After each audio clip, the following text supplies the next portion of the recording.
Hey guys, this is Rick coming at you with Weed to No Basis, the podcast for all things cannabis business related. Are you an entrepreneur? Have something you wanted to create, something you wanted to bring to life in the cannabis industry? Maybe you've always wanted to partake in one of the biggest industries in modern day history. This is the podcast to listen to. All right guys, we're back at HempQ. Actually, we're back in the basement of HempQ. We're back with Scott again. We started out, guys, and you heard about Scott's story. So go back and listen to it because you'll have a much better context. If you're listening to session 4 of what the annual strategic plan looks like or feels like, and you haven't heard the first 3, go back and listen to those. I'm just going to compel you guys to do that because there's a flow, there's a rhyme, and there's a reason. In quarter 1 session when we talked about really getting your mindset straight as a cannabis entrepreneur and the importance of that, go back and hear that. Defining your mission, vision, values, really the beginnings of your roadmap, and then creating an actual plan. In session 2, 90 days later, you've now been in the grind and the hustle, doing your thing with your business. We talked about selling processes. How is that relevant to your business and your culture? Leveraging the power of marketing and then tweaking that plan. If you're off course, that's okay. We get you back on course and you begin to continue ascending your business Everest. In the third quarter, session 3, which you just heard, we talked about leadership, not doership. How to leverage one of your greatest assets, and that's your people, whether they're your literal employees, your shareholders, your customers, clients, but all those people. And then again, going back to that plan and making sure you're on track. Are your goals are you on track to hitting your goals? So we're getting closer now to that peak. So now we're at the end of the year, and you've now made it to session 4. And this is where we talk about systematize by your business by creating, documenting, and improving your key processes, procedures, and policies. Secondly, learn to create key metrics. What that means is trust your systems, your people, and your leadership talents. You have now evolved as an entrepreneur, and then of course you have your plan. So tell us about systematizing the business by the documents, procedure, policies. Like what is that? You go. Right. So we will be covering these things as we're going through because each one of these quarters is a system or a process. And so now we're to quarter 4. We need to start really put some, icing on the cake, so to speak. So let's really create now a systematized structure that you can use to build this out. I've got some great tools that I'm going to show you and some great online platforms actually that you can load a lot of this stuff into so it will be basically on the cloud and all your team members can use it and access it. But quite honestly, it's a bit premature to be doing your systems and procedures full on in the beginning. Like you've got to make sure that, this boat is going to actually sail before you go put the sail up, right? Which is kind of your systems and operations. So that's what we're going to do. And, it's a lot of heavy lifting. I talk about in the book, it was one of the most onerous things I ever did in my company was creating all these systems and processes. But you're going to be teed up and ready to go by quarter 4 to start building these out. Gotcha. Interesting. So this is where we really begin to build those systems because in the beginning, you don't even know what kind of business you're quite building yet. Correct. It didn't dawn on me until it dawned on me just now that you're right. A lot of times we jump in and we want to develop SOPs, policy, procedure, and it's like you don't even know what we're building yet. Right. Interesting. So key metrics. You mentioned trusting your systems, your people, your leadership talents. Right. So one of the things I learned pretty early on, actually, even before I had my major meltdown was, if I would put measurables in place, key measurables in place, I could sleep at least 3 hours a night. I wasn't up all night because these key measurables, they're telling me, right? Well, what gets measured gets done. My measurables, it's a dashboard. People use dashboard a lot, right? So everybody understands you drive a car. In today's cars, there's billions of things going on a second in your car to drive that car like it drives. But on your dashboard, all you really need to know is what's the speed, do I have gas, and is the car in running order, right? That's your dashboard, that's your key metrics. So this gets you out of the weeds of thinking of all the minutia of your business and creating what I like to call 5 key metrics, that's what we're gonna work on, that can measure how 95% of your business is operating at any one time. People used to say to me, they still do, did you have open book management in your company? We didn't have open book management, meaning P&L, balance sheet, cash flow statement wasn't reviewed by everybody in the company, but we had open metric management. So everybody in the company knew the 5 key metrics, they knew how they were measured, and they knew what the goal was to achieve in those metrics. So once you have these metrics in place, you are pretty dangerous. We talk about differentiator, I can pretty much guarantee you are now in probably the top 2 to 3% of everybody in business, not just this business, in business, of having those 5 key metrics to measure how your business is running. that in and of itself could be the entire marketing pitch for you needing to be at these sessions. At the end of these, your company will be in the top 2 to 3% of all companies because you've taken the time to work on your business. Correct. Instead of the hustle and grind in your business and then wondering why the heck my company's not hitting those numbers. Correct. And really getting the numbers. And I love the analogy of the dashboard. You're right. Yeah. Your business, guys, you may not know it, but there's a tremendous amount of moving parts. Yep.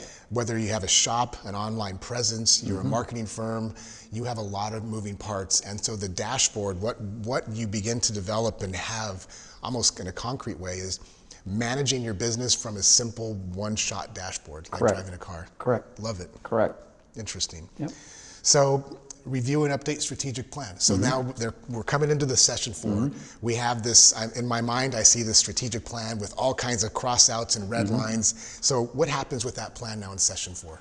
So session 4 now, basically, because the following session, year 2, will build out that next quarter, your next year plan. That's the way the program works. This is now, it's kind of the graduation stage, and celebrate the wins, I call it. Did you hit your measurable win? If you did, we're going to pop the champagne and celebrate, right? You hit your measurable win. Yeah. If we hit a 80, 90%er, we'll still celebrate because you're good, right? And if you really didn't hit them at all, now I will tell you by quarter 4, if you're that far off, we probably made an adjustment, we made an adjustment early on so you're not that far off, but it might not be what you set out a year ago to hit. But the point is, did you move the needle? Did you move the bar? Are you on course to where you wanted to go? Again, don't get frustrated here. So year 1's always the most difficult. Session 1's really the most difficult because it's the first time you ever did it. But year 1, you may have to totally readdress, could be market situations, could be trends going on in the marketplace, could be the economy, could be something to do with legislation. You may have to readdress your next year plan and just make some adjustments. Now, sometimes they're on the upside, or sometimes you go into a whole new service offering or product, and now that's really where your angle is, and that's what you're going towards for the next year. So back to mission, vision, values, your vision should not change for 3 years. It should be your vision. Now, if the number has to change, I understand. If something happened there, but the vision should be the vision. Your mission may also get tweaked a little bit after year 1, depending on what you set out your mission to be in year 1. So if that makes sense. Your values never change. Your values are your values. I mean, your values are who you should be and who you are because they ring true with you as an individual and as a company. So we may readdress at the end, just, let's take a look at this and make sure we're still on track. I don't know enough about the participants to know what kind of things that they might be doing in their business, but there may be a product line or a service offering that wasn't on their radar quarter 1, now is quarter 4. They may want to adjust their mission to approach that opportunity in a more clear way. Gotcha. And then some of the things, guys, as Scott is talking about, tactics and deliverables and the plan, is don't forget as you've heard all of these, the Scott's intro, then this 4-part micro series. Don't forget, there's also a table of people who are on the same journey as you. So when we talked last episode about your scaling, your ascending Everest with a Sherpa, is you're also doing it with an incredible group of, and I'm looking down the table, this is probably literally where we're going to be, with a dozen or so other entrepreneurs who are on that same journey. So some of the things that are emerging as I'm teasing this out of my mind are, what happens if there's companies that have similar endeavors, like they're maybe in the same, I don't know, like one store and another store. Like how does that play? So again, I believe, we're all in this together. Your network equals your net worth. So I don't foresee that being an issue. I mean, I've done these with other groups of companies in similar businesses. It's really, the power of multiple people. So I actually had a group, two individuals who were both in physical therapy business together, not together, but in their own business. One was about a $600,000 business, the other was about a $700,000 business, and they were in these group sessions together. And by the 3rd session, they realized the one person was really strong in ops and the other person was really strong in sales. And I said, hey, Wonder Twins Activate, you two, did you ever think about joining forces? Because you complement each other. Maybe you could go into business together. Well, long story short, it's called Rise Rehab. It sold last year. They were at 17 locations when they sold. They were at 4 when they started, and they sold the company out. After I worked with them for about 4 years, and they did their own thing for about 3 years. So you may see there may be some synergies or common things where the power of many, right? I mean, you get that, especially if they're in different parts of the country. I mean, I see that a lot as well too. I've got clients who do the exact same industry, but they're in totally different parts of the country. and they can share resources and tools that's working together, and they both grow their business separately. Interesting.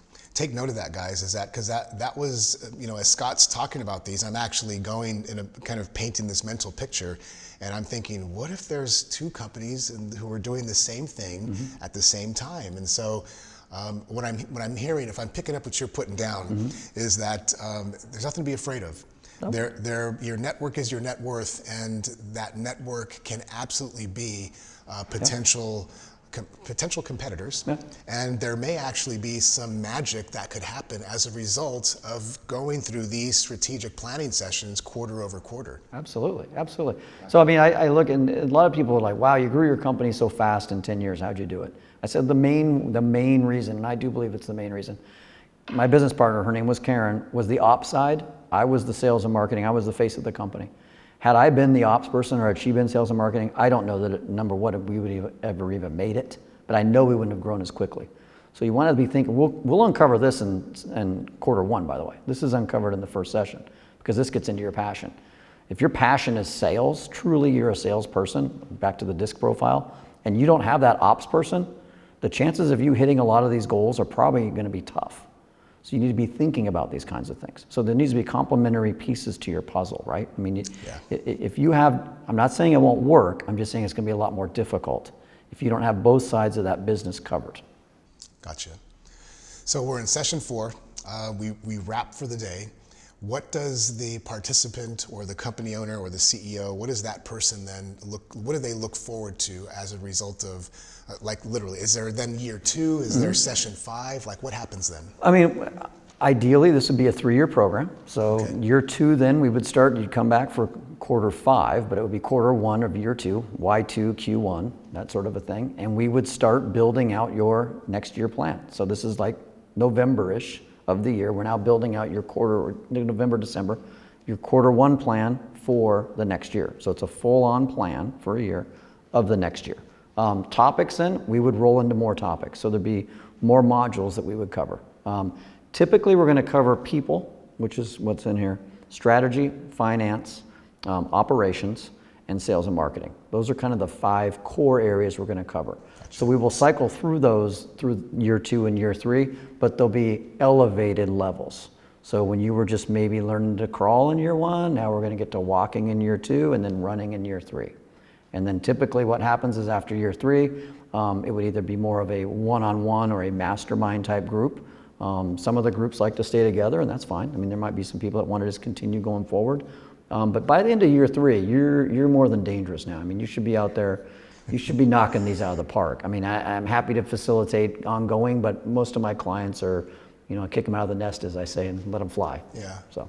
Interesting. So each session builds upon the next, each year builds upon the next. Right. When we think about our business from a tactical perspective, but don't forget, guys, that guys and gals, that you are also growing.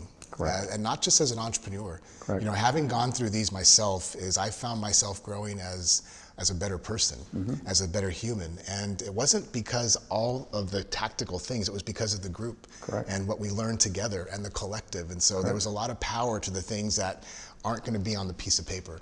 Correct. So, interesting. Kick them out of the nest. One of the big things I took away is you will be in the top 2 to 3% of all other companies. And these are some nuggets I've taken from all the different sessions we've had here so far. Your 3HAG, getting your three-year hairy, audacious goal out there. The fact that you took your business from 0 to 170 million in 10 years, and that this is the same system you use to get yourself out of the weeds and really build something substantial. So guys, that's been session 4. And now if you haven't heard 1, 2, and 3 or Scott's story, make sure you go back and listen up. You're going to want to tune into those. But we'd love to see you at any one of those, actually all of them. You heard these build upon, one builds upon the next. But go back and listen, guys. You took some things out of here. I took as many notes or as much notes as you should have on your sheets. And I did. I have a ton of notes just by sitting here live with Scott. But thank you guys for tuning in, and don't forget, guys, go back and listen to session 1, 2, 3, and 4. Listen to what you're going to get, what we're going to be delivering. Become a better business owner, better entrepreneur. I'm looking forward to seeing you guys here soon. Remember, if you're listening, it's because you two are on a weed to know basis. Peace.